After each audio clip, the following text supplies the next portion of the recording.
എന്താണ് ശരിക്കും രക്താർബുദം എന്നുള്ളത്? രക്താർബുദം എന്തെന്ന് വെച്ച് കഴിഞ്ഞാൽ രക്തത്തിൽ കാണപ്പെടുന്ന കോശങ്ങളിൽ വരുന്ന ഒരു ക്യാൻസർ. ഇപ്പോൾ രക്തത്തിൽ കാണപ്പെടുന്ന കോശങ്ങൾ എന്താണെന്ന് ആദ്യം പറയാം. രക്തത്തിൽ നമ്മുടെ ചുവന്ന രക്താണുക്കൾ എന്ന് പറയുന്ന RBC, പിന്നെ നമ്മുടെ ഈ നോർമലി എല്ലാവരും കൗണ്ട് എന്ന് പറയുന്ന അത് WBC വെള്ള രക്താണുക്കൾ, പിന്നെ നമ്മുടെ രക്തം കട്ട പിടിക്കാതിരിക്കാൻ വേണ്ടി ഹെൽപ്പ് ചെയ്യുന്ന പ്ലേറ്റ്ലെറ്റ് എന്ന് പറയുന്നത്, കട്ട പിടിക്കാൻ വേണ്ടി ഹെൽപ്പ് ചെയ്യുന്ന പ്ലേറ്റ്ലെറ്റ്. ഇത് മൂന്നുമാണ് രക്തത്തിൽ കാണുന്ന മെയിൻ കോശങ്ങൾ. ഈ WBC എന്ന് പറയുന്നത്, അതായത് വെള്ള രക്താണുക്കൾ, അത് പിന്നും neutrophils, lymphocyte, eosinophil, basophil, monocyte, ഇങ്ങനെ 5 എണ്ണമായിട്ട് വേറൊരു ഡിവിഷനും കൂടിയുണ്ട്. ഇതെല്ലാം ഉണ്ടാകുന്നത് നമ്മുടെ മജ്ജയിൽ നിന്നാണ്.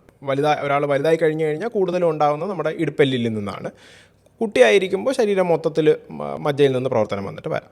അപ്പം മജ്ജയിൽ നിന്ന് ഉണ്ടാകുന്ന ഇതിനകത്തുള്ള പല കോശങ്ങളും, പിന്നെ എന്താ പറയുക, നമ്മളിപ്പോൾ ഒരു കുട്ടി ജനിച്ചു കഴിഞ്ഞാൽ പഠിപ്പിക്കാൻ വേണ്ടി ഒരു സ്കൂളിൽ വിടും, അത് കഴിഞ്ഞിട്ടാണല്ലോ ജോലിക്ക് പുറത്തേക്ക് വിടും. അപ്പോൾ അങ്ങനെ പഠിപ്പിക്കാൻ വിടുന്ന സ്കൂളുകളാണ് ഈ ലിംഫ് നോട്ട്സ് എന്ന് പറയുന്ന സാധനം. ലിംഫ് നോട്ട്സ്, സ്പ്ലീൻ, അതാണ് ലിംഫാറ്റിക് ഓർഗൻസ് എന്ന് പറയുന്ന സാധനം. അപ്പോൾ മജ്ജയിൽ നിന്നുണ്ടാകുന്നു. അതിൻ്റെ കുറേ ഫങ്ഷൻസ് പഠിപ്പിക്കാൻ വേണ്ടി ഇതിനകത്ത് എല്ലാത്തിനെയും അങ്ങോട്ട് വിടത്തില്ല. കുറച്ച് ആൾക്കാരെ അത് പഠിപ്പിക്കാൻ വേണ്ടി ലിംഫ് നോട്ട്സിലേക്ക് വിടുന്നു, അല്ലെങ്കിൽ സ്പ്ലീനിലേക്ക് വിടുന്നു. അത് കഴിഞ്ഞ് ഇവരെല്ലാം ബ്ലഡിലേക്ക് വരുന്നു. ഈ പറഞ്ഞ പാത്വേയിൽ എവിടെയെങ്കിലും വരുന്ന ക്യാൻസേഴ്സിനെയാണ് നമ്മൾ രക്താർബുദം എന്ന് പറയുന്നത്.